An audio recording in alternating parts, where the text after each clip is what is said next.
Recién lo mostrabas vos, Martín, a través de las cifras, las miradas puestas en el sur de la provincia de Córdoba. Es sorprendente, o no, tal vez es lo esperado del aumento de casos de coronavirus en la última semana.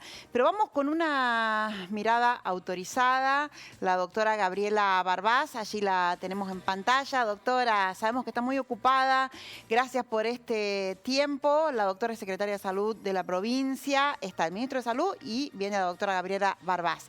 ¿Cómo le va, doctora? Ay, no lo escuchamos. A ver. Ahí está. Ahora sí. Perdón. Ahí Sí, está, ahí está. Ahí la escuchamos como si lo tuviéramos acá, doctora. Buen día a todos. Bien, doctora, le trasladamos, ¿no? esta preocupación, ¿no era lo esperado que en la última semana aumentaran y tanto los casos en localidades del sur de la provincia? Miren, era lo esperado, ¿no es cierto? Nosotros estamos, como venimos diciendo, como está atravesando el país entero y la región, en plena curva ascendente, en donde indudablemente la movilización de las personas, el alto número de casos que hay en las distintas regiones del país, hace que en todas las provincias también se vea este aumento en el número de casos, como venimos viendo diariamente.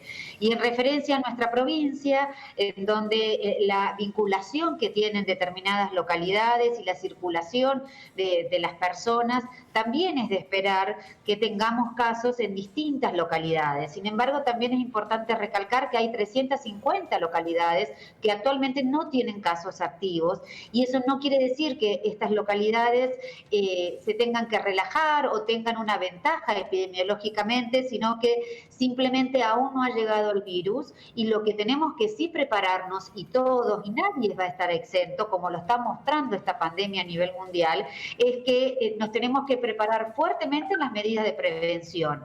En este sentido es que cuando ingrese el virus a una localidad encuentre a una comunidad realmente protegida, con protocolos, con distanciamiento adecuado, sin hacer reuniones sociales, que tanto venimos hablando de nuestras reuniones sociales, que son las principales causas de generación de brotes, tanto en el interior como en capital. Entonces, no es sorprendente las localidades que encontramos con casos, ni el número de casos que venimos teniendo, y nosotros nos veníamos preparando para esta etapa que es sabido que iba a estar por la forma en que transcurren las pandemias, en donde es inevitable estas etapas. Ahora, el crecimiento de casos o la aparición de casos en zonas donde no habían registrado casos hasta ahora, ¿habla de una cercanía al pico de los contagios? ¿Qué estimaciones o qué evaluaciones se están haciendo desde el Ministerio de Salud en ese sentido?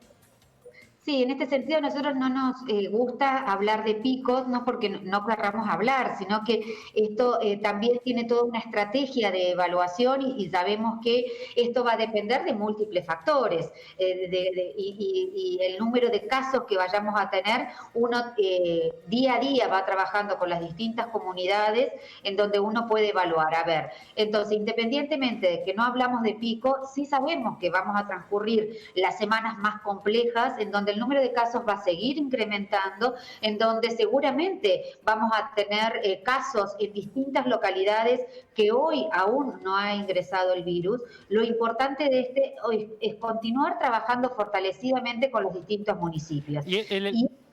¿El sistema de salud está preparado para ese crecimiento de los casos, ya no solo desde la cuestión epidemiológica y la contención de los brotes o de la aparición de casos, sino además los hospitales y demás? ¿Están preparados o hay temor porque pueda haber desbordes? Mire, la realidad de hoy epidemiológica es una realidad que, a pesar del alto número de casos que tenemos diariamente, tenemos un bajo porcentaje de ocupación de camas. No llega al 5% la ocupación de camas críticas. Y ese es un indicador clave que te habla de calidad de gestión, de detección oportuna y de manejo adecuado de los casos que se están dando. Y volvemos a lo mismo, ¿no es cierto? Nosotros todo este tiempo, como lo ha hecho en las diferentes provincias, justamente esta cuarentena, estas épocas de aislamiento y luego de distanciamiento, lo que permitió fue readecuar el sistema de salud, fortalecerlo y ir evaluando cada una de las estrategias en las distintas etapas. Si ustedes nos hacen un seguimiento de qué estrategias se aplicaban acá en la provincia en marzo, abril, son totalmente diferentes a las que estamos aplicando ahora y seguramente más adelante van a tener que volver a readecuar de acuerdo a la realidad. Bien. Entonces hoy la situación epidemiológica de la provincia de Córdoba es que estamos en la curva ascendente con un alto número de casos, pero con un sistema de salud fortalecido que está dando respuesta y que bajo ningún concepto está colapsada porque tan Bien. Simple son los números que hablan solos. Doctora, le pregunto porque sé que es su especialidad y que usted conoce. ¿Se puede decir que el virus está llegando a esta zona menos agresivo? Vio que por ahí hablan de que a lo mejor está envejecido, tiene menos fuerza.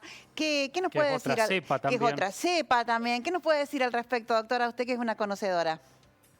Nosotros estamos haciendo trabajos muy interesantes con la Universidad Nacional de Córdoba, con la Facultad de Ciencias Químicas, el Instituto Vanela y el Laboratorio Central, en donde en las primeras cepas que se han evaluado justamente se han visto mutaciones específicas que se han visto acá en nuestra provincia, en donde si bien es alta, se está viendo una alta transmisibilidad del virus, pero con baja potencial agresiva, es decir, no dan cuadros clínicos suficientemente agresivos, pero es muy transmisible. Entonces, pero estos son una determinada cantidad de cepas y son resultados preliminares. Esto lo estamos ampliando a ver realmente si estas mutaciones que fueron particulares que se encontraron en algunos pacientes, las seguimos viendo en el resto de la evolución de la pandemia. Claro, le decía porque el número de camas, usted nos decía recién, bueno, no está sobrepasado el sistema. O sea que por ahí podemos estar hablando de un virus menos agresivo y que la gente la puede pasar en la casa aislado, bueno, con todos los protocolos.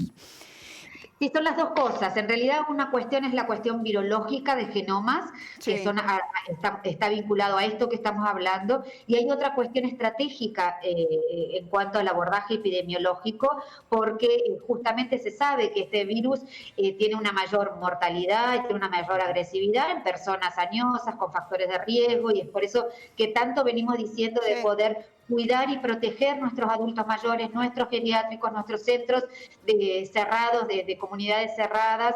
Entonces, si vos haces una detección temprana, lo aislás inmediatamente y aislás a todos sus contactos estrechos, ahí estás fomentando a cortar la cadena de transmisión e impedir que ingresen a los grupos más vulnerables, que sabemos que va a ser más complejo si ingresan en esos grupos. Bien. Doctora, habló usted recién y hace algunos momentos también de la identificación de la detección temprana. Eso había generado también algún tipo de cuestionamientos en algunos intendentes de localidades que tuvieron que esperar más de una semana para tener resultados de hisopados y bueno, y tuvieron que estar diseñando ciertas estrategias o ciertas medidas con la incertidumbre y la presión de la gente por conocer los resultados. Se cuestionó que haya tanta centralización en el Laboratorio Central de Córdoba para ese diagnóstico. Ahora entendemos que se va a comenzar con la descentralización. Exacto, en realidad se comenzó con la descentralización desde el momento cero, porque nosotros venimos trabajando con las redes de laboratorios hace más de 20 años. Entendamos que son técnicas moleculares, que no cualquier laboratorio lo puede hacer y que necesita equipamiento, infraestructura y personal altamente capacitado. En su momento, donde hubo múltiples brotes en el interior, no hubo una demora de una semana, sino de 72 horas. Nosotros estábamos entregando los resultados entre 8 horas a 24 horas, es decir, era un tiempo más que óptimo, ningún laboratorio del país estaba entregando esos resultados. Al tener múltiples brotes, se demoró los resultados con un máximo de 72 horas. Pero también entendamos que la principal medida para evitar que se continúen los contagios es el aislamiento. Entonces, si yo ya tengo aislado a la persona y tengo aislados sus contactos estrechos, el resultado viene a confirmar un resultado descartar, ¿no es cierto? Pero la principal medida de prevención ya se hizo, que es el aislamiento. No obstante, en esto que actualmente el tiempo de entrega de resultados volvió a ser entre 16 horas y 24 horas del laboratorio central, se continúa con esta descentralización y por eso, por ejemplo, ayer empezó a hacer el INTA de Marco Juárez los estudios, algo que ya veníamos trabajando desde hace unos meses. Hay distintos laboratorios privados en nuestra provincia que también realizan los estudios y ahora se está articulando con, que no es nuevo tampoco, ahora se da a conocer, pero pero ya hace tiempo que venimos trabajando tanto con la Universidad de Río Cuarto como el Hospital Regional para en breve poder hacer el estudio de biología molecular ahí en la misma localidad de Río Cuarto. Bien, doctora, eso le queríamos preguntar. En la universidad, en conjunto con el hospital de acá de Río Cuarto, usted dice en breve, ¿cuándo estima que se van a poder estar realizando estos estudios? Y para que lo entendamos todo, ¿qué tipo de estudio va a ser el que se va a realizar allí? Sí, ahí ya se están haciendo estudios serológicos, ¿no es cierto?, para detección de anticuerpos, que estos estudios nos permiten evaluar cuánto se ha diseminado el virus en la comunidad, es decir, son estudios de investigación epidemiológica. Y por otro lado, los estudios que se utilizan para diagnóstico, para decir si una persona tiene o no tiene en este momento coronavirus, son los estudios moleculares, que es la detección del genoma viral. Esos estudios se está trabajando para que, cuando hablamos en breve, no más allá de 15 días, se puedan hacer los diagnósticos a nivel local. Bien. Y para ello es que estamos trabajando tanto con la universidad, que tiene el equipamiento adecuado, tiene el personal, en conjunto con el hospital, que también tiene el personal capacitado para poder hacerlo. Bien, doctora, ha sido clarísima. Muchísimas gracias por su tiempo, muy valioso su aporte. Gracias, doctora. Gracias a ustedes. Buenas tardes para todos. Hasta luego.